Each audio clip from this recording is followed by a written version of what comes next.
Juliana. Olá, gente, boa tarde, tudo bem? Boa tarde, tudo. Tudo, Adriana, tudo. Gente, antes de eu apresentar o Gui Ravache, eu quero só lembrar a todos que hoje é o Dia Mundial da Liberdade de Imprensa no Mundo. Então, é interessante lembrar, tá, que a Organização Internacional Repórteres Sem Fronteiras divulgou a edição de 2002 do Ranking Mundial de Liberdade de Imprensa, e o Brasil está na 10ª posição, que eles consideram que é o grupo de nações em situação sensível. E, de acordo com os Repórteres Sem Fronteiras, as relações entre governo e imprensa se deterioraram desde a posse do presidente Jair Bolsonaro, o qual ataca regularmente jornalistas e a mídia em seus discursos. Ainda em relação ao país, a organização indica um contexto político-econômico sob constante ataque e enfraquecido, alto nível de desinformação no debate público, violência crescente contra profissionais e, apesar do direito garantido à liberdade de imprensa na Constituição, intimidação de jornalistas e mídia por parte de políticos e empresários. Então, isso foi só para lembrar que hoje é o Dia Mundial de Liberdade de Imprensa. E agora vamos começar, então, fazendo a apresentação do Gui Ravache, que todo mundo já conhece. O Gui, ele é consultor digital, ele é colunista, palestrante, desenvolve projetos de transição de modelos de negócios tradicionais para o digital, em grupos de mídia na Argentina, Brasil, México, Peru e Portugal. Atua como mentor para o ACFJ e para a Universidade de Nova York, dentro do Meta Journalism Project. Gui vai falar hoje sobre algoritmos e seus impactos no céu. Por favor, Gui, a palavra é sua. Tudo bom? Obrigado, Regina. Obrigado pelo convite. Sempre bom estar aqui no Café da Mer, né? Obrigado a todos por terem vindo. Bom, eu vou compartilhar aqui uma apresentação só para guiar aqui o facilita, e tem alguns gráficos que eu acho que podem ajudar, né, a ver aqui. Então, a gente pode passar. Então, para a gente retomar, né, dar um overview, como funciona basicamente a internet hoje, né, no Google, quando a gente está falando particularmente de Google.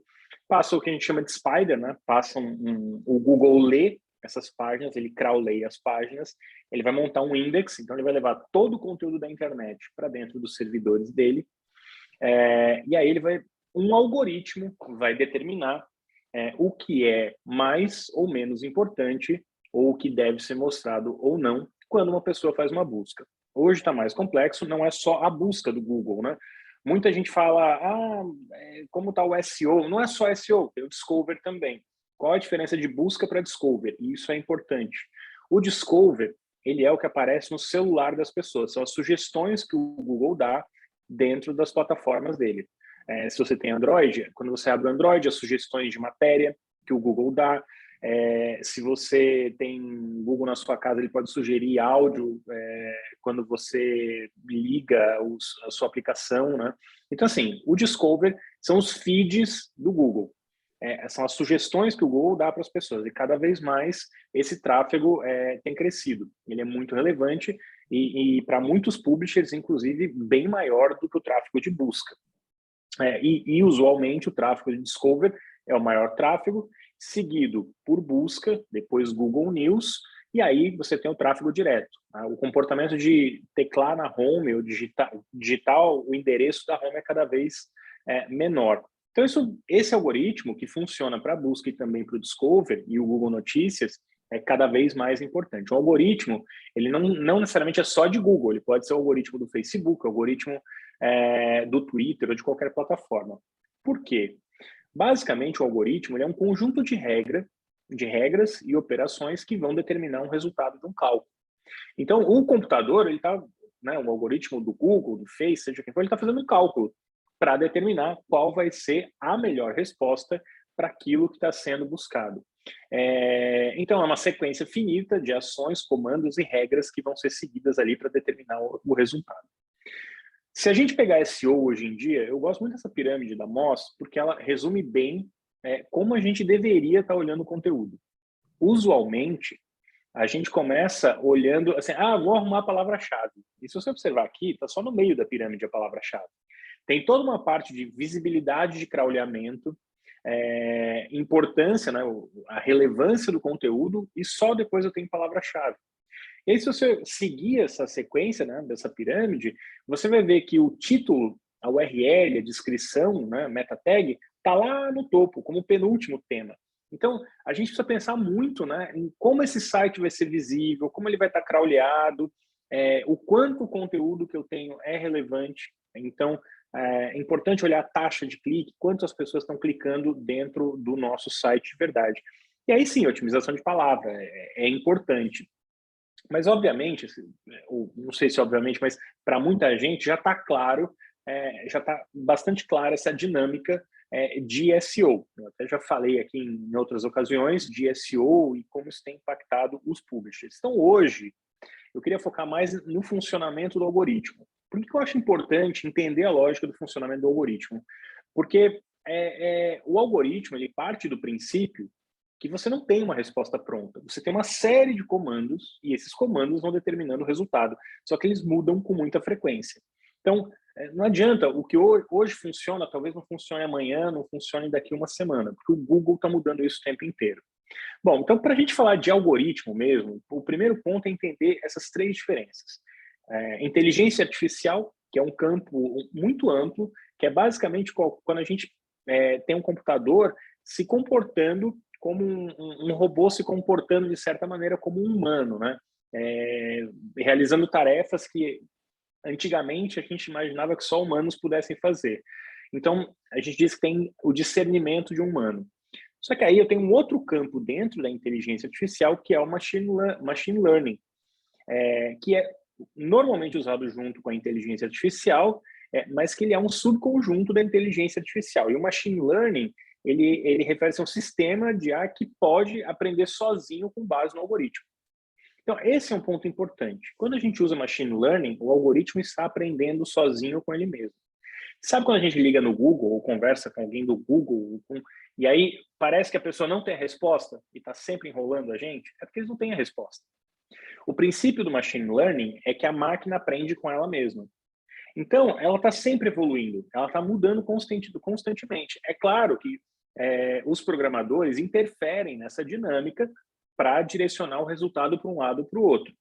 Só que a lógica disso a gente já sabe, está ali naquela pirâmide que eu mostrei. A relevância do conteúdo, a autoridade de quem está escrevendo o conteúdo e assim por diante. Mas esse algoritmo, ele usa machine learning. O algoritmo do Google, hoje, todos os grandes algoritmos usam machine learning. Então, ele está constantemente evoluindo. Então, assim, quando o Google não dá uma resposta clara, é porque ele não tem uma resposta clara. E é uma ilusão você achar que você vai conversar com o Google ou qualquer grande plataforma e ela vai te dar uma resposta precisa. Porque, imagina a alternativa. Essa plataforma virar para você e falar assim, olha, então, é machine learning. Eu não sei o que acontece no final. Ele faz uma série de comandos lá dentro, ele dá um resultado e eu não sei por quê. E aí, dentro desse conjunto todo, a gente tem o Deep Learning, que vem sendo, dentro do conjunto de Machine Learning, tem o Deep Learning, que vem sendo cada vez mais usado, particularmente pelo Google, que é muito avançado nesse setor, que ele é essencialmente uma rede neural com 3 ou mais camadas. E essas redes tentam simular o comportamento do cérebro, permitindo que ele aprenda com grandes quantidades de dados. Então, ele está não só aprendendo, como no Machine Learning, mas com diferentes camadas e com diferentes interferências de uma camada para outra. É um nível de complexidade muito maior. Mas é por isso que a gente vê um computador do Google, por exemplo, jogando Go, o jogo, né, asiático, chinês, jogando Go e vencendo um jogo de Go. Ninguém imaginava que um computador pudesse jogar Go. Xadrez é um jogo mais fácil para um computador do que o Go, porque o Go ele é muito mais complexo. Só que essas redes neurais, elas permitem que os computadores deem um salto além.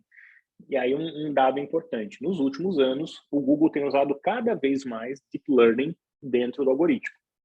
Então, a complexidade do algoritmo aumentou exponencialmente dentro do Google. Por isso que na última atualização do Google Tradutor, por exemplo, teve uma melhora de 90% no resultado das buscas das traduções, porque o Deep Learning ele é muito poderoso.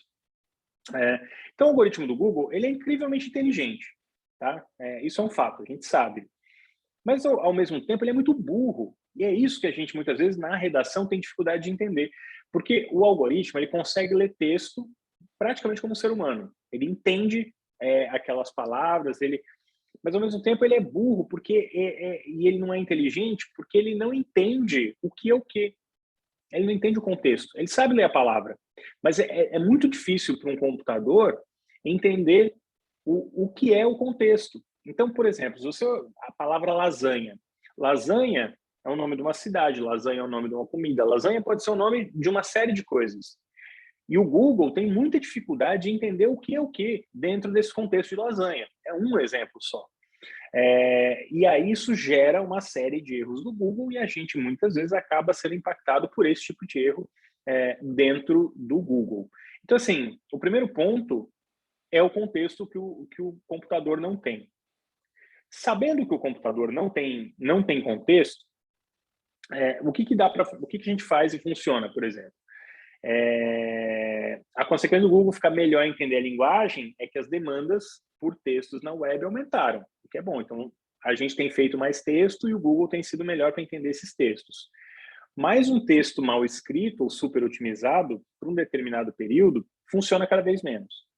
Então, o que eu quero dizer com isso? Assim, um texto igual seu de outra publicação, se você faz um texto igual, 2 textos iguais, eu falo isso muito para quem usa texto de agência. Eu acho problemático o texto de agência, porque para o Google são textos iguais.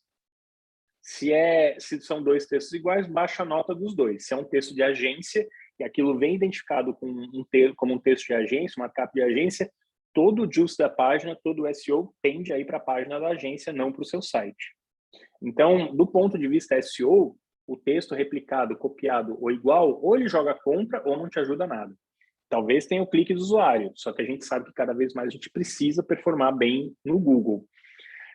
Então, assim, o que precisa ser? Original, ou ter um componente de originalidade, e isso ser facilmente localizável pelo Google.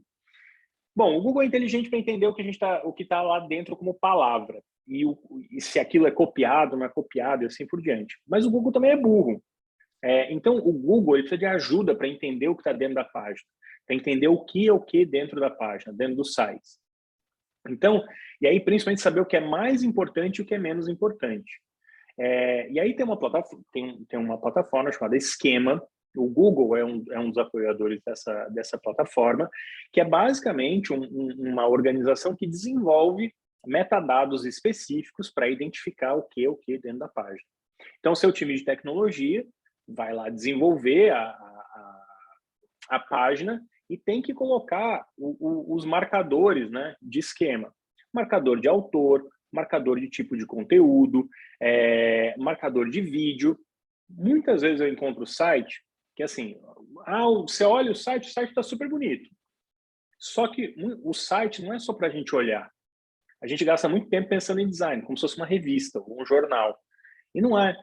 Porque para o computador, muitas vezes, aquele site não é de fácil leitura, não é de fácil interpretação. E isso confunde o algoritmo do Google. Quando o algoritmo fica confuso, ele basicamente vai mostrar ou o resultado errado ou alguma coisa que para ele parece mais correta ou mais acertada. Eu fiz esse texto aqui alguns dias atrás para a Carta Capital, discutindo justamente isso, né? Como o Google e a busca por cliques destroem o jornalismo. Então, eu estou dizendo aqui que tem que ser o conteúdo original. E aí eu fiz um texto dizendo que as pessoas estão copiando conteúdo de outros sites e estão se beneficiando. Num primeiro momento, pode parecer incoerente. Eu dizendo que o conteúdo original ele é beneficiado. Mas qual é a dinâmica desses sites? O que eles fazem? Eles enganam o algoritmo. De novo, o algoritmo é ruim de entender contexto. Então, muitas vezes, esses sites que jornalisticamente não são bons ou não são relevantes, eles tecnicamente são muito bem feitos. Então, o que ele faz? Você dá um furo, você tem uma história original muito boa, ele copia o seu conteúdo, otimiza o título, muitas vezes, dá um título mais clicável, mais interessante, mas principalmente ele tem uma estrutura de metadado na página que descreve melhor para o algoritmo do Google o que tem dentro daquela página. Por isso que muitas vezes você é um veículo sério, você é um veículo respeitado e você não está na primeira página do Google, e um veículo qualquer, com uma porcaria de marca, num certo sentido, mas que copiou o seu conteúdo, aparece na sua frente. O que está acontecendo? O algoritmo está sendo enganado, e isso acontece muito. O Aaron Tura, que é o fundador do TV Foco, que eu descrevo dentro desse texto, por exemplo, assim, gente, vocês têm noção do tamanho do TV Foco? O TV Foco tem mês que bate 250 milhões de page views. 250 milhões de page views. É maior do que vários jornais grandes do país somados. É mais que o dobro da Folha de São Paulo, dependendo do mês. Então, assim, é um site muito grande. E aí, o que eu achei? Eu conversei com o Aaron. O Aaron é jornalista, faz um trabalho muito eficiente. Eu sei que uma série de jornalistas tem críticas ao TV Foco. E ok. Mas do ponto de vista técnico, o TV Foco é muito bem resolvido. Como o Aaron fala, ele fala assim, olha, eu dou link, eu dou crédito, e eu uso as ferramentas do Google que estão disponíveis para todo mundo. Então, o que ele está fazendo? Ele está otimizando para a máquina. Ele está otimizando para o algoritmo e ele tem sido muito efetivo quando ele faz esse tipo de movimento. Claro que cada redação vai ter uma linha editorial, um limite. Mas não adianta a gente imaginar que a gente hoje navega sozinho no mercado. Antigamente, talvez eu tivesse 1 ou 2 concorrentes dentro da minha cidade. Hoje, a gente concorre com todo mundo. Se você publica um texto, está disponível para qualquer um no Brasil, no exterior, e você está concorrendo com essa pessoa dentro do Google.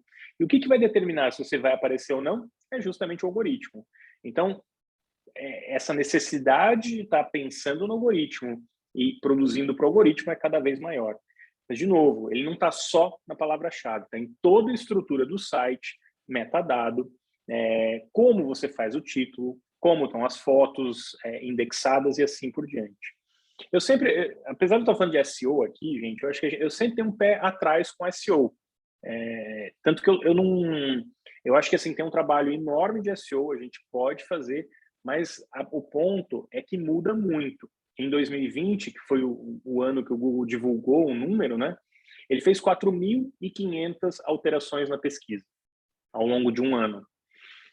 Então tem alteração em sistema de classificação, interface de usuário e muita coisa. Imagina, essas informações são confidenciais. Eu usei 2020 porque foi o ano que o Google divulgou. Mas qual a chance de qualquer pessoa acompanhar 4.500 mudanças? É muito difícil. Então, assim, dentro de SEO, a gente tem melhores práticas, a gente sabe aquilo que funciona, mas o algoritmo é muito dinâmico, muda muito rápido. De novo, é um algoritmo. A gente está falando de 4.500 fatores que podem ser alterados e dar uma resposta completamente diferente, porque essa máquina também está aprendendo com ela o tempo inteiro para buscar resultados diferentes, ou resultados mais precisos, melhor dizendo, que podem ser diferentes daquilo que ele vinha mostrando. Então, assim, além dessas 4.500 mudanças de testes, ou pequenos testes que o Google faz, a gente está falando de 600 mil experimentos. Então, assim, por dia, a busca do Google está mudando 12 vezes.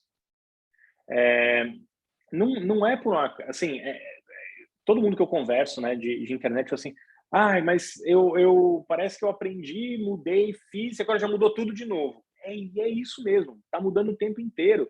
A gente resolveu uma questão de internet hoje, dali 2, 3 semanas já é um problema diferente ou pode virar um caso diferente. Mas o Google, ele tem grandes mudanças e pequenas mudanças. O que são essas grandes mudanças? São core, né? Mudanças que mudam completamente a lógica do algoritmo. Eu listei aqui algumas, né, de 2011 até 2021, são mudanças core. Essas são aquelas mudanças que mudam completamente a lógica do algoritmo ou mudam boa parte da lógica do algoritmo, que vão resultar em páginas completamente diferentes quando a gente for observar a página. A última foi de Core Web Vitals. Então, se você não está acompanhando o Core Web Vitals, deveria. Você entra no Google Search Console, dentro do Google Search Console da sua página, e todo mundo que usa, tem um site hoje com Analytics, pode ter o Search Console, é só conectar os dois. Você vai entrar no seu Search Console, olhar a página, e o Google vai sinalizar quais páginas estão com problema de Core Web Vital. Ele aparece vermelho ou amarelo. Quanto menos erros você tem nessa página, melhor a performance do Google. O Core Web Vital, que foi implementado em 2021, tem tido um peso cada vez maior dentro do algoritmo. Dessa lógica do algoritmo de dar mais peso ou menos peso, o Core Web Vital tem pesado cada vez mais. Então, assim, eu recomendo fortemente que, se vocês têm muito erro de Core Web Vital ou muito erro dentro do Search Console, deem atenção para esses erros, porque eles vão ajudar a performance de vocês. Eu já vi site com conteúdo muito legal, muito bem feito, mas que não aparecia em lugar nenhum, porque tinha basicamente problemas sérios de Core Web Vital, e isso acaba, não te impede de aparecer, mas dificulta muito que você apareça. Uma outra grande mudança que a gente teve no Google, no algoritmo do Google mais recentemente, chama Multitask Unified Model, MUM, como você queira chamar, MUM. Então, isso começou a ser implementado no final de 2020, em junho de 2021. Tem um gap entre lançar nos Estados Unidos e chegar nos demais países por conta da língua. Esse é um algoritmo completamente novo dentro do Google, troca toda a lógica de funcionamento do algoritmo. Esse é um algoritmo que substitui o BERT, né? E ele é muito melhor para entender contextos. A tentativa do Google é que o algoritmo se comporte cada vez mais como humano. Então, eu sempre digo, né? Se coloca na experiência de um humano para ler a página, que provavelmente você vai encontrar o melhor resultado quando você for resolver uma questão de SEO. Quando a gente fala, tem que usar a palavra-chave, mas é meio lógico, né? Eu vou escrever um texto da Ivete Sangalo, é mais fácil eu cito a Ivete Sangalo. Eu entendo que, jornalisticamente, a gente fique buscando sinônimos, né? Isso vem da tradição literária. Ivete, cantora, a baiana, mas assim, para quem lê é mais difícil. Se eu uso Ivete Sangalo, e essa lógica vem muito do inglês também. O Google fica nos Estados Unidos e os Estados Unidos ainda influencia isso. Então tem uma questão de usar a palavra mais direta, o texto mais direto, e ser mais objetivo naquilo que a gente fala. O Google está sempre buscando isso. Mas voltando para o Moon, eu acho que, diferentemente do BERT, que já foi feito para entender melhor contexto, o Moon, ele junta o contexto não só com o texto, mas também com outras plataformas, ou outras mídias, né? Então, basicamente, o Google Lens, por exemplo, reconhecimento de imagem, o Moon, ele vai juntar a imagem que você está buscando com uma busca de texto, por exemplo. Você vai conseguir fazer essas duas coisas juntas. Você também vai conseguir, o Google vai buscar dentro de um vídeo a resposta para aquela sua pergunta. O Google vai buscar dentro de um podcast a resposta para a sua pergunta. Então, ele fica muito menos preso só ao texto e começa a buscar respostas e soluções para as buscas dentro de outros meios. Mas como isso me impacta na prática? Bom, como usuário, você vai ter respostas diferentes. Essas respostas vão vir em forma de vídeo, áudio, aquilo que o Google avaliar que for melhor. E, inclusive, o Google vai poder extrair trechos dessas diferentes plataformas para entregar aquele snippet, né? Aquela resposta. A gente sabe que as pessoas clicam cada vez menos também, porque elas já veem a resposta pronta. O Google já entrega a solução para elas, dentro do snippet. Então, o Google vai buscar essas informações de mais lugares. Agora, para quem produz conteúdo, tem também uma grande oportunidade. A gente já produz, né, tradicionalmente, muito vídeo, podcast. O vídeo tem muito mais peso que podcast, tá? Eu estou usando o podcast como exemplo. Se você tiver que fazer uma escolha, faça por vídeo. As plataformas têm investido muito em dar espaço para vídeo. E o Moon, dentro do Google, vai dar um peso ainda maior para o vídeo. Não é fácil, não é barato fazer vídeo, demanda uma estrutura muitas vezes, mas o celular facilitou muito a nossa vida. O nível de complexidade do vídeo Às vezes, a gente na redação pensa muito na complexidade do vídeo e pouco na usabilidade do vídeo. O que aquele vídeo está respondendo de questão ou de problema. Mas, voltando aqui para o algoritmo, então o vídeo vai ter um peso grande dentro das páginas para ajudar nas respostas que a gente estiver fazendo. Bom, a gente vai ter uma pesquisa mais ampla, mais plataformas. As pessoas estão usando relógio, né?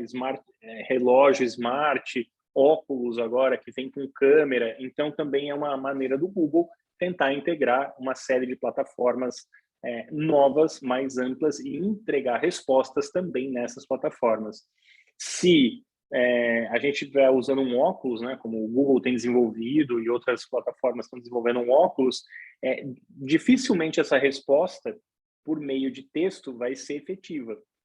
Ou mesmo num relógio, o áudio e o vídeo podem ser mais efetivos para buscar essa resposta, e isso explica essa mudança do Google também. Outra mudança importante, eu tenho falado bastante disso nos últimos tempos, a gente ainda não se deu conta do impacto da mudança do Google Analytics. A gente está indo para o GA4, vai ser uma plataforma completamente diferente. Nessa plataforma nova, com a mudança que a gente vai ter mais machine learning, muito mais machine learning, basicamente porque o Google vai tentar preencher lacunas. Com o aumento da legislação de privacidade, deixando mais difícil a captura de dado, fica mais difícil para o algoritmo também entender o que as pessoas estão fazendo. O Google vai tentar tapar esse buraco, cobrir esse gap, usando machine learning, usando o algoritmo para encontrar essas respostas. Vai ser, eu estou vendo comentário assim, vai ser bastante diferente para trabalhar. Pra vocês terem uma ideia, o Google não tinha nem planos de colocar o ANP dentro do GA. Teve uma discussão interna, pelo que eu soube por terceiros, então teve uma discussão interna dentro do Google, um desenvolvedor puxou, né, esse debate dentro do Google, dizendo que era um absurdo o Google, que apoiou por anos o ANP, não dá suporte para o ANP dentro do GA. Agora, imagina hoje, se a gente tivesse um GA que eu não tivesse dado nenhum de ANP. Para vários publishers, e não são poucos publishers grandes, o ANP chega a ser 70%, 80% do tráfego. Imagina você medir a audiência do seu site sem ter visibilidade de 80% do seu tráfego. Acho que aí tem uma questão também do Google estar movendo para outro sentido, que não mais o ANP. Também me parece uma questão regulatória, para o Google não ser acusado de ter um monopólio do mercado, porque ele, por muitos anos, investiu no desenvolvimento do ANP. Eu estou tentando aqui desenhar um cenário. O Google não tem uma posição oficial sobre isso ainda, pelo menos não falou, mas eu acho que a gente tem aí um esforço de começar a olhar um mundo com menos ANP ou mesmo sem ANP para publisher, o que pode ser uma grande oportunidade, porque a gente consegue ter maior controle e rodar mais publicidade fora do ANP. Mas o ANP ainda é muito efetivo. O ponto, de novo, para o algoritmo, hoje em dia, não importa mais se é ANP ou não é ANP. No passado, o Google priorizava a ANP, que a ANP é Accelerated Mobile Pages. São páginas que o Google desenvolve especificamente para mobile. O Google não... então, a ANP, eu passei, Accelerated Mobile Pages é um código que o Google desenvolveu especificamente para mobile. O Google criou um tipo de programação que os publishers, principalmente os publishers, adotaram para usar dentro da internet, e isso era beneficiado pelo Google. Quem usava ANP tinha um espaço maior, um destaque maior dentro do Google. Isso mudou no ano passado, hoje as páginas têm o mesmo peso. Só que o que está ficando mais claro é que a tendência é que as páginas não ANP comecem a performar melhor, até porque não tem o mesmo suporte do Google para o desenvolvimento da ANP. De novo, para o algoritmo do Google, o que importa é a experiência do usuário. Se a página é rápida, se o carregamento é bom e assim por diante. Então, tenham isso em mente, porque eu acho que vai ser um dado importante. Essa é uma expressão da computação, né, do entra lixo, sai lixo. E o algoritmo, muitas vezes, é isso. Se você entra dado ruim, o algoritmo vai trazer uma resposta ruim. E não raro, quando a gente tem grandes mudanças no algoritmo, como está acontecendo agora com a entrada do mundo, tem muito resultado ruim. o Google, historicamente, já teve uma série de problemas de respostas muito fora do normal. Mas é importante, quando isso acontece, que vocês reportem esses problemas. Muitas vezes a gente vê um problema de busca na nossa página, ou mesmo alguém copiando um conteúdo, a gente não reporta. Então, acho que assim, é importante a gente sinalizar para o Google que aquele resultado está errado. Treinar a equipe, falar com a equipe para sinalizar erros, porque esses erros são avaliados. Óbvio que tem que ter um volume significativo, mas se ninguém clica ali nos botõezinhos para denunciar um problema de resultado, é difícil do Google corrigir esse problema. E se você tiver, óbvio, contato com uma plataforma, com um atendimento do Google, é importante reportar esses problemas para o Google também. Eles têm lá o registro deles e assim, o Google não dá resultado ruim porque ele quer, tá? Eles, de fato, querem melhorar o resultado. Só que é um algoritmo, e o algoritmo é imprevisível. Então, eu falei rapidamente de Core Web Vitals lá atrás. Vou gastar mais tempo aqui agora nisso, porque o Core Web Vital hoje, pela minha experiência, é o que tem mais impactado publishers, tá? Por ser uma mudança mais recente, isso aconteceu de 2 anos para cá, mas começou de fato a pesar muito na performance do algoritmo no ano passado. Core Web Vitals. Então, são basicamente 3 partes, né, que a gente tem no Core Web Vital. Uma de carregamento, que é ao tempo de carregamento. É o tempo que a página leva para carregar no dispositivo do usuário. Só o Google pesa muito o mobile, basicamente só mobile hoje em dia. E aí a gente testa, às vezes, o site, ou a gente olha o site dentro do nosso computador, numa conexão de banda larga em São Paulo, numa redação com uma estrutura incrível. Só que não é a realidade de maior parte dos usuários. Então, eu sempre falo assim, testa, mas testa dentro de telefone celular, que não é pessoas distantes das redações. E eu vejo, por exemplo, as redações que eu trabalho que tem equipes fora dos grandes centros, como é difícil a estabilidade da internet, como é difícil o acesso, e isso pesa muito. Mas o Google está olhando isso. Então, o tempo do carregamento de página, quanto mais rápida a página, melhor, para que isso fique o LCP, né, que é chamado LCP, apareça o conteúdo rapidamente dentro do celular do usuário. Depois é a interatividade, né? A capacidade de resposta de elementos interativos em sua página, como links ou botões. Quanto tempo leva para carregar o link? Quanto tempo leva para carregar o botão depois que o usuário clica nele? Então, tem um link ali, o usuário clicou, qual o tempo de resposta disso? E aí isso é medido por First Input Delay. Quando você clica em qualquer coisa do seu site, quanto tempo o seu site demora para responder? E aí, particularmente, o que eu acho mais difícil de consertar quando tem um problema dentro do site, que é CLS, que é a estabilidade visual. Ele detecta o movimento após serem carregados na página, qualquer instabilidade que isso cause.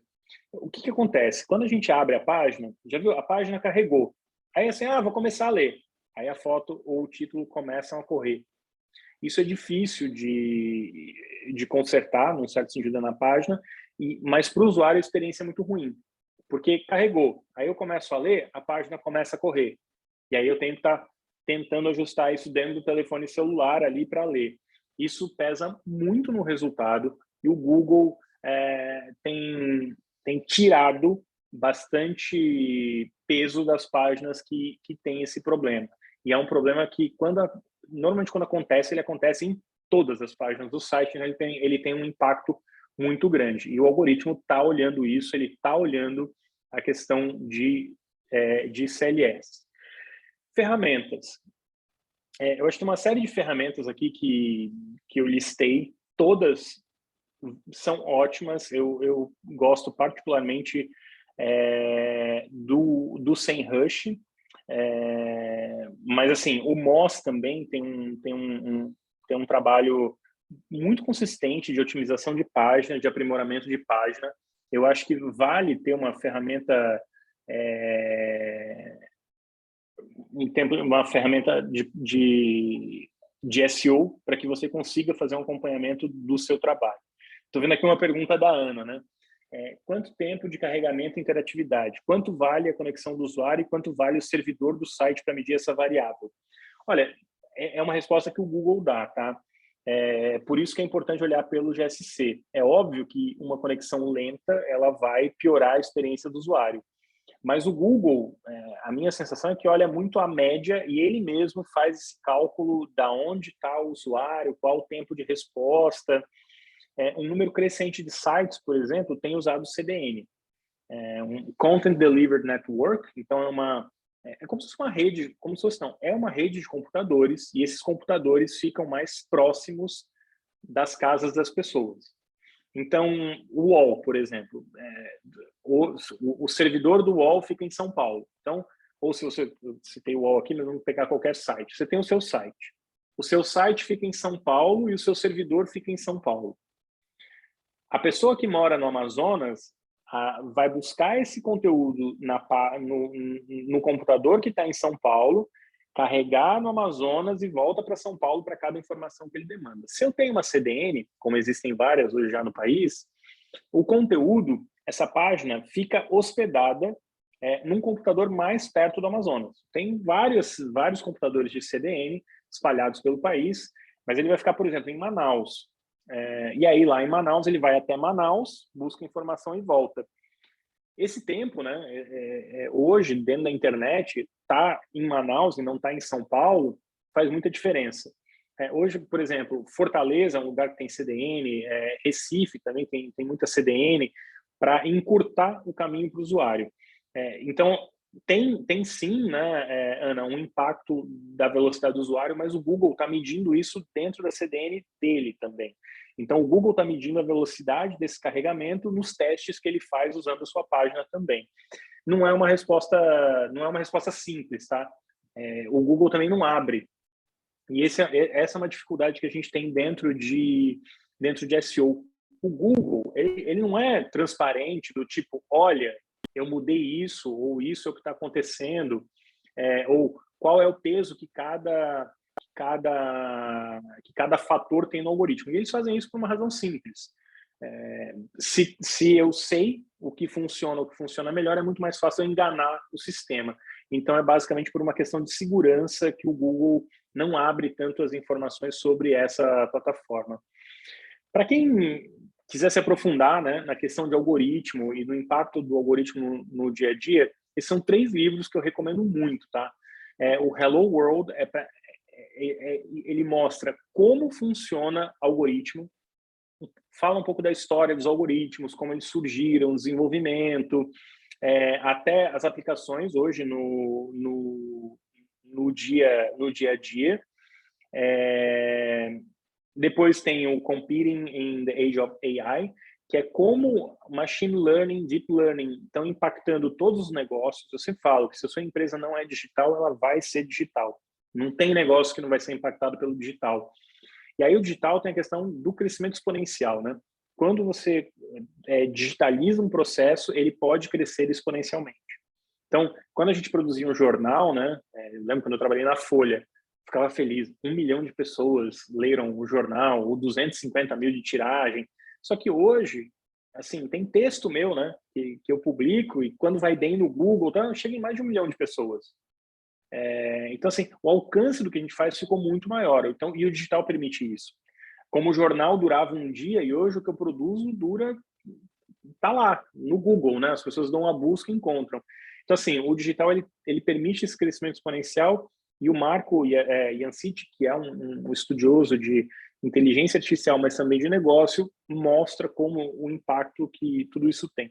No contraponto desses 2 livros, tem o Platform Delusion, que é um livro bem crítico com relação principalmente às big techs, né? Google, Facebook, Netflix, e um pouco dessa aura, né? Dessa magia que se criou em torno das grandes empresas de tecnologia, não só do ponto de vista, né, de como elas operam, mas também dessa crença de que os algoritmos, os dados são infalíveis. E eles estão muito longe de serem infalíveis e têm problemas sérios. Mesmo a questão, né, de efeito de rede, que muito se falou, a gente começa a entender que várias dessas empresas que se vendiam como empresas de tecnologia, no final do dia são empresas de mídia, que chegaram na frente no ambiente digital e operam como empresas de mídia. Uma longa discussão aí que a gente pode ter, Assim, eu acho que eu procurei os livros em português, eu não achei, tem o do Marco numa versão em português, só que está em falta, já sendo bem direto. Eu vou passar depois a apresentação para vocês, então vocês vão poder ver.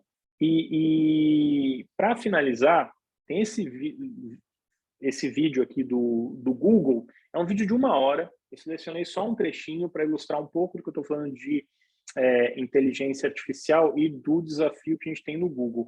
Eu não tenho certeza se eu compartilhei a tela com áudio. Eu vou, então, parar aqui e vou compartilhar de novo e vou me certificar que eu cliquei no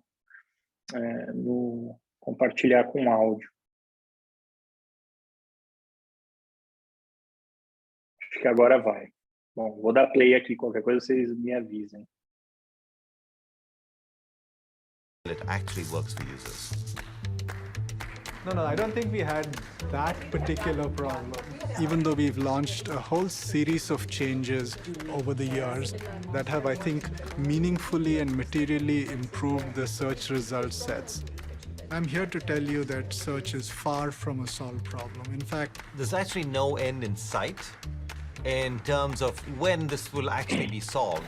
Because the world keeps evolving, we're coming up with new devices, we're coming up with new ways of interacting with information, we're coming up with new information sources like videos and so on, that are adding in new opportunities as well as new challenges. The content on the web has changed. Users have changed what they're searching for and how they search. For example, 15% of the queries 15% of the queries 15% of the queries we see every day. we have never seen before. That's just going to keep happening. And we're going to need. Então, gente, esses são os líderes, tá? Essas são as cabeças do algoritmo do Google.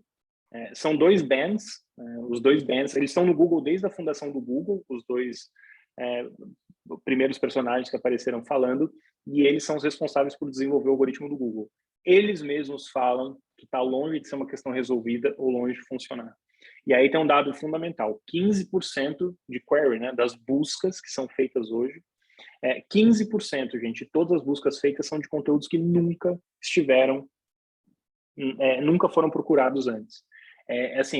Tem um volume gigantesco de busca, e desse volume gigantesco, todo dia, 15% não era buscado. Então, é um desafio muito grande você fazer um algoritmo que funcione.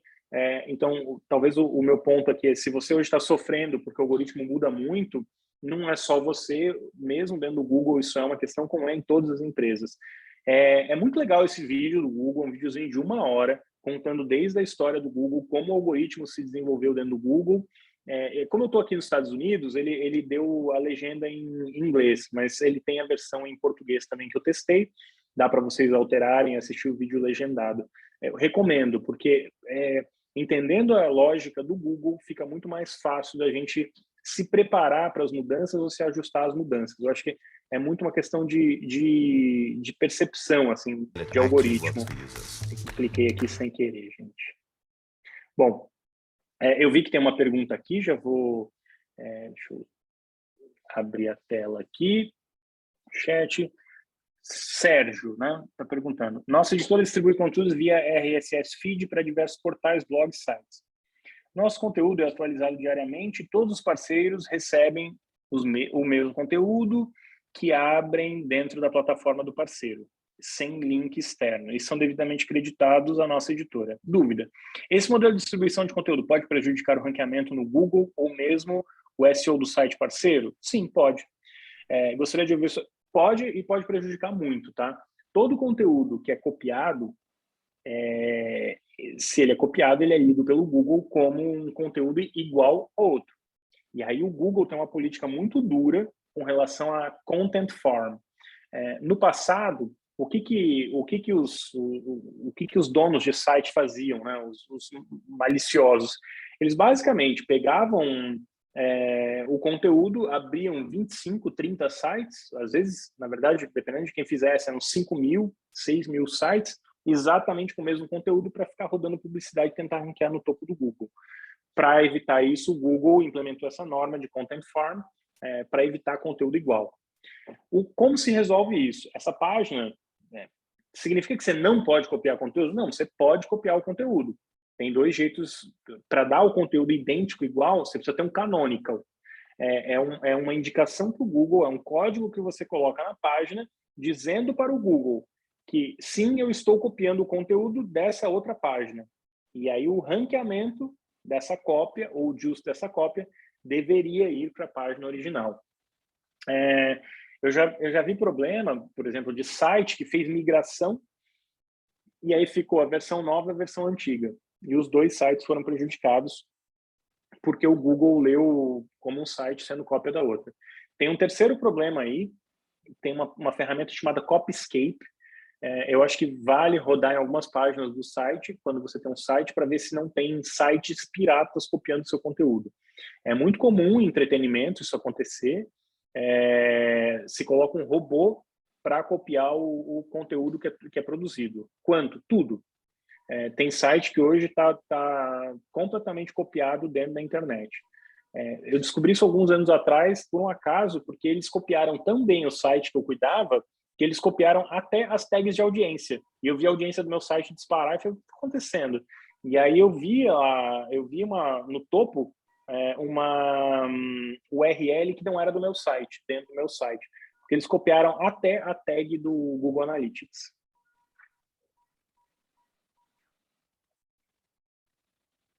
Bom, acho que agora podemos abrir para perguntas, né? Imagina, Sérgio. Eu acho que o Fernando Fernando Pereira tem uma pergunta, Gui. Metaverso. O Google comprou, nossa, web canais para entrar forte na disputa do espaço metaverso. Faz sentido e vale investir nisso? Eu acho que nesse momento não, tá? Se eu não desenvolver... Porque assim, vamos lá, né? A gente pode ser um negócio gigante, mas nesse momento, o metaverso ele é mais uma ideia do que propriamente um produto. Se você olhar assim, o que o Facebook tem de metaverso? Na prática, nada palpável que eu diga. Você tem que ter um óculos que no Brasil custa R$5.000, R$4.000, para poder acessar o metaverso do Facebook, é muito limitado. Agora, eu sempre tenho receio de dar respostas conclusivas, porque aí chega alguém e fala assim, Gui, eu sou uma marca super descolada, eu tenho uma possibilidade de fazer uma venda direta para uma marca X se eu tiver no metaverso. Aí vale a pena entrar. Agora, imaginar hoje que o metaverso vai... eu acho que vai ser muito importante, tá? Mas provavelmente daqui 10 anos. Talvez seja menos sobre chegar na frente e mais sobre chegar na hora certa. A gente estava, até a Regina, né, estava falando da Netflix. Eu escrevo bastante sobre streaming, basicamente porque a economia é recorrente, e é o desafio que toda empresa tem, né? Como fazer o nosso consumidor, né, o nosso cliente voltar mais vezes. E a Netflix tem um grande problema hoje em dia, né? Por vários anos ela andou sozinha nesse mercado, não tinha concorrente dentro do streaming, cresceu muito rápido e hoje está tendo dificuldade de manter o número de assinantes que ela tem. A produção de conteúdo é cara, é difícil reter o assinante, o churn é alto, porque a competição aumentou muito. Então, assim, você chegar na frente de um negócio, como foi o caso da Netflix, pode ser incrível, te coloca no primeiro lugar, mas não garante a sustentabilidade do negócio. Talvez a resposta seja assim, que tipo de negócio você faz e qual é o objetivo do seu negócio. Se você é uma marca de tecnologia e quer se notabilizar por ser pioneiro, chegar na frente, faz muito sentido. Agora, no mundo real, ou para a gente, né, 99% dos publishers, a pergunta que eu faço é sempre assim, como você vai ganhar dinheiro? Hoje, assim, como você vai ganhar dinheiro no metaverso? Não tem como. Então, talvez não seja uma prioridade. Quando o Facebook lançou o Instant Article, alguns anos atrás, eu li uma matéria dizendo que eles iam lançar o Instant Article. E na matéria, que saiu numa revista gringa, dizia assim, e já vai vir com publicidade. No mesmo dia, eu mandei um monte de mensagem para o Facebook enchendo o saco deles que eu queria entrar no Instant Article. E, gente, assim, o primeiro ano foi espetacular, porque eu entrei numa plataforma que crescia muito, que tinha muita publicidade, e não tinha ninguém, nenhum publisher entrava no Instant Article. Então, assim, desculpa, foi basicamente quase 2 anos que a gente voou no Instant Article, faturando uma fortuna, e aí depois que todo mundo entrou, continuou dando dinheiro, mas não dava o mesmo dinheiro, porque a concorrência era muito maior. Então, acho que o dinheiro pode mudar completamente essa lógica. Talvez seja, seja um critério mais prático para escolher. E a gente, apesar de muitos jornalistas escreverem muito sobre dinheiro, na hora da gente tomar as nossas decisões na redação, a gente fala pouco de dinheiro ainda, né? A gente é muito pautado por outros elementos e não necessariamente a rentabilidade do negócio. O Onofre aqui tem uma pergunta. Experiência de snippets que entrega ao usuário resumidamente as informações requeridas. No seu entendimento, é um dreno significativo de tráfego? Não é nem entendimento, é dado mesmo, tá?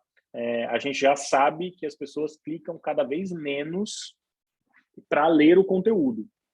E o Google tem se esforçado para que as pessoas também cliquem cada vez menos. O Google quer reter a pessoa, mas quer dar a resposta o mais rápido possível para ela.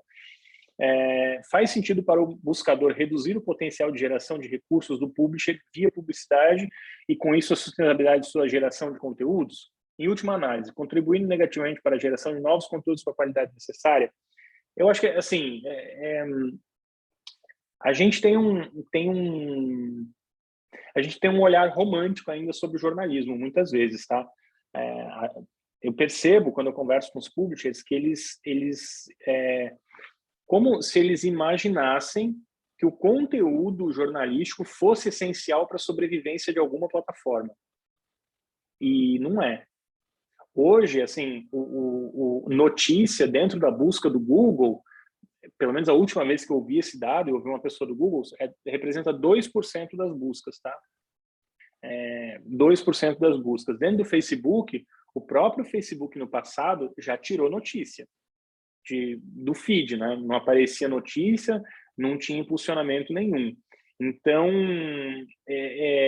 eu acho que sim, tem institucionalmente mesmo uma boa vontade do Google, do Facebook, tem um entendimento de que a notícia é muito relevante para a democracia, para a sociedade. Essas empresas entendem a relevância do jornalismo.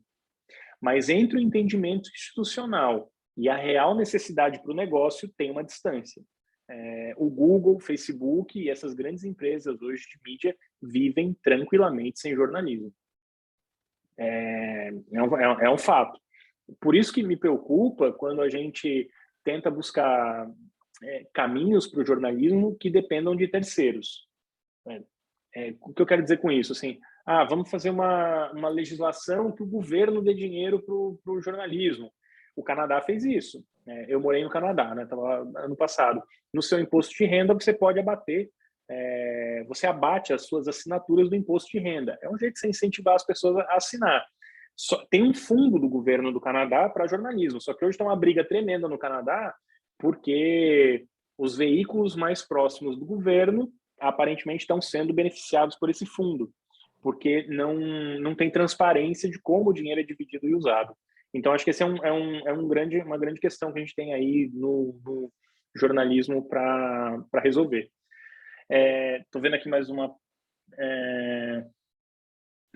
cópia responsiva de um site feito, eu não vou dizer quem é, porque veio por mensagem direta.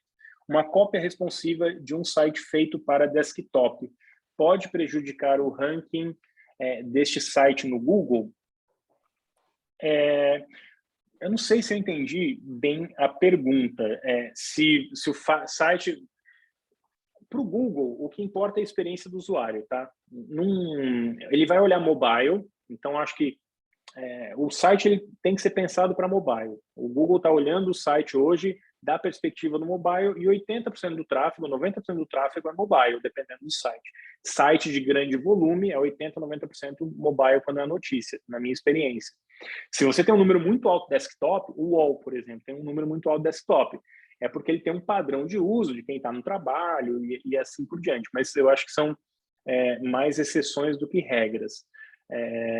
No caso desse site. Então, o desktop, o mobile é muito grande. E aí eu acho ruim você começar a desenvolver um site pensando no desktop e depois você pensar no mobile. Se o mais importante para o Google é mobile e o mais importante e o maior fonte de tráfego mobile, a gente deveria começar pelo mobile e depois pensar desktop. Eu acho que a lógica é inversa. Mas para o Google, ele não te penaliza você transformar um site desde que a performance dessa transformação ou dessa página responsiva adaptada que você faça seja efetiva e performe bem para o usuário. Não sei se eu fui claro. A questão Mais é a alguma ponta lá do pergunta? O que foi, Gui? A questão é assim, é como isso aparece para o usuário, se ele está tendo uma boa experiência ou não. Alguém tem perguntas? Ana, Andressa, que são sempre as que perguntam. Eu quero saber quando é que a gente vai ter um minuto de sossego, né? Não Porque vai. a gente não tem um minuto de sossego, essa é a pergunta. Eu acho que não vai. Não é a lógica das buscas, das ferramentas de busca. Porque a partir do momento que o Google sossegar, morre o negócio dele. Porque aí alguém vai estar tentando alcançá-lo e alguém vai estar tentando uma resposta melhor. Com esses rumores aí, por exemplo, do Orkut retornar, né? Que tem isso, estão falando sobre isso. Que seria um concorrente aí do Facebook, que o Orkut era bem parecido com o Facebook. Você acha que eles podem vir até com... Ou a gente também, nós jornalistas, podemos ter aí um approach até melhor, já que você falou que é pouco valorizado, que o que você está falando é pouco valorizado. Será que uma nova rede social talvez não invista nessa parte? Não. Qual é a maior rede social hoje do momento? Eu acho que institucionalmente TikTok, todo mundo vê né? valor. É o TikTok, ele é imbatível. Quanto do TikTok é jornalismo? Mas então, o TikTok entra em contato com a gente, pelo menos a Pais e Filhos, agora eles vão entrar com conteúdo de família. Eles vieram na Pais e Filhos para Pais e Filhos ser eles vão ter a hashtag Pais e Filhos, que é tudo que é sobre família. Eles vão incentivar os usuários a fazerem conteúdos de família e usarem hashtag Pais e Filhos. E a gente vai dar a chancela, nós vamos ser o perfil oficial dessa hashtag. Então, eles vieram até a gente. Isso o Facebook, por exemplo, nunca fez. Eu acho, assim, o TikTok tem feito um trabalho excepcional com jornalistas, tá? É muito bom. Eu acho que todas as plataformas têm as limitações, mas, assim, o TikTok está muito acima da média. Só que aí tem uma questão política. Eu, sinceramente, não acho que o jornalismo ele é uma entrega de volume dentro dessas redes. Ele é uma entrega de... A gente chancela esses players. Isso, então, assim, exatamente. ter a Pais e Filhos dentro do TikTok, se a Pais e Filhos está aqui é porque é sério. Como é uma Folha, como é um Estado, como é todo veículo de mídia tradicional. Ele tem um peso institucional muito alto. Então, eu sempre faço essa diferenciação entre o peso para o negócio e o peso como instituição. Do ponto de vista institucional, o TikTok tem usado muito bem a mídia e tem trazido jornalismo. Agora, perceba, eles usam um algoritmo diferente para jornalismo. Eles mesmos falam, o algoritmo que usa... Então, mas o algoritmo do TikTok, eu não sei, assim, você tem informações do Google, que você até trouxe. Muda toda hora? Muda, mas às vezes a gente não sabe, nem o próprio pessoal do Google sabe responder nossas perguntas. Já o TikTok tem menos informação ainda, né? Eles soltam, não é tão transparente, assim, nem um pouquinho. Você sabe qual... Aliás, eu vi essa semana. Acabou de sair um prêmio essa semana de identificação de deepfake. Sabe qual o cientista que ganhou o prêmio de 98,5% de identificação de deepfake? Foi um cara da ByteDance, que é a dona do TikTok. Hoje, a empresa mais avançada do mundo em Deep Learning e Machine Learning é a ByteDance, é o TikTok. Está na frente do Google, na frente do Facebook. Muito mais avançada. E isso explica a eficácia, a eficiência do algoritmo do TikTok. O TikTok ele reinventou a lógica do algoritmo. O Google e o Facebook, o algoritmo sempre foi... Fala do Facebook, uma comparação mais direta. A lógica do Facebook é assim, quem são seus amigos, com quem você se relaciona, quem é mais próximo de você, quem você clica mais, e aí eu vou mostrar o conteúdo. O TikTok falou assim, não, gente, é o vídeo que assim, é para qualquer um quem estiver performando melhor. Então isso otimizou o algoritmo, te prende mais tempo na tela, porque às vezes o cara é seu amigo, mas ele não é relevante para você o conteúdo que ele produziu. No TikTok tudo vai ser relevante, porque ele vai te mostrar cada vez mais do que você gosta. Esse é o primeiro ponto. Depois tem um outro ponto do algoritmo do TikTok, que aí ele permite que pessoas que são anônimas se tornem famosas no TikTok. Se você não é a Bruna Marquezine, o Neymar e o Ronaldo e entra no Instagram hoje em dia, é muito difícil você crescer no Instagram. Assim, eu aposto que todos os publishers aqui hoje se perguntam porque está difícil de crescer ou está perdendo seguidor no Instagram. Isso é verdade, até porque o TikTok, por exemplo, para pais e filhos, ele tem uma visualização enorme e com pouco esforço. Na verdade, é o esforço daquilo que já foi produzido nas outras redes, né? Tá aqui, Demetrios, tudo bom? Não vejo publicidade no TikTok. Será que eles ainda não executam ads por lá? Não, tem ads sim, tem publicidade no TikTok, mas eu acho que, assim, proporcionalmente ainda tem muito menos publicidade do que os concorrentes. Tem assim, o TikTok já está claro para todo mundo que é muito influente. Só que até isso mudar, né? Até acontecer essa mudança do mindset das agências, a mudança das agências, a mudança das marcas, essa mudança leva tempo.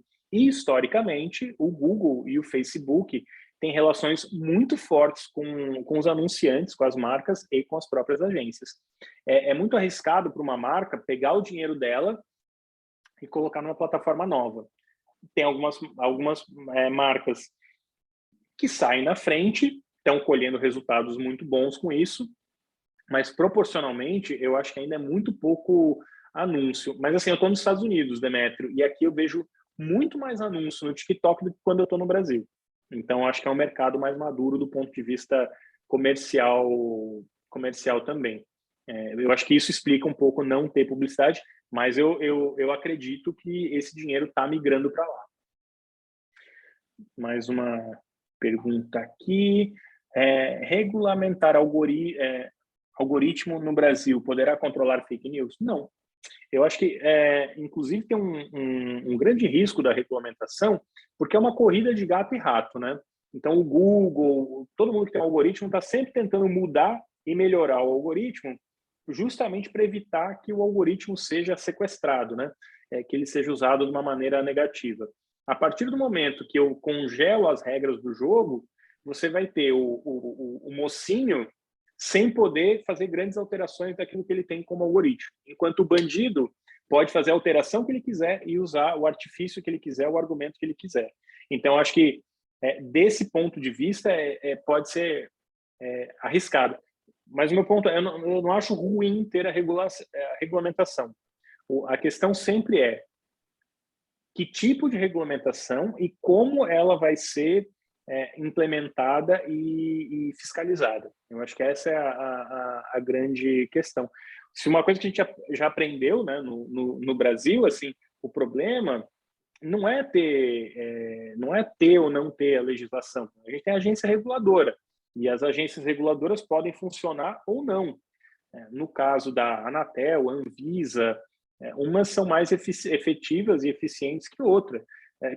Então, acho que passa muito também, tem legislação, tem as regras, mas principalmente como se fiscaliza e o entendimento de quem está dentro dessas agências para regular essas empresas. Eu acho que, infelizmente, hoje em dia, uma grande questão que a gente tem no mundo inteiro, não só no Brasil, é que a tecnologia anda muito mais rápido do que os reguladores. Então, a tecnologia está 5, 10 anos na frente e o regulador vem atrás, né?